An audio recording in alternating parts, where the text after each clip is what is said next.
আসসালামু আলাইকুম ভিউয়ার্স, বরাবরের মতন আজও আমরা এসেছি সাতক্ষীরা সদর উপজেলার ঐতিহ্যবাহী বাঁশদহ বাজার হাটে।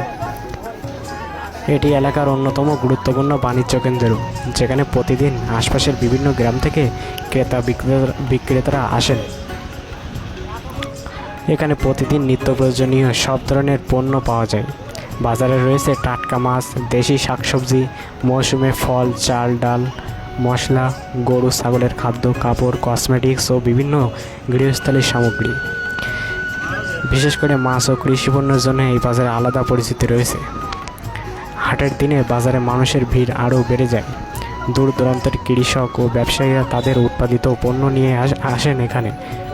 ফলে এটি শুধু কেনাবেচার স্থান নয়, বরং স্থানীয় অর্থনীতির একটি গুরুত্বপূর্ণ কেন্দ্র হিসেবে ভূমিকা রয়েছে।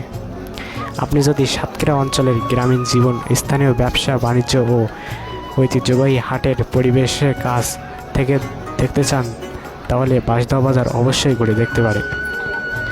আজ রবিবার 2/8/2026 আর হাটের পরিস্থিতি আপনারা দেখতে পাচ্ছেন। তো ভিডিওটি ভালো লাগলে সবাই লাইক, কমেন্ট, শেয়ার করে যাবেন এবং ভিডিওটি বেশি বেশি শেয়ার করবেন, যাতে আরেকজন দেখতে পারে ভিডিওটি। ধন্যবাদ।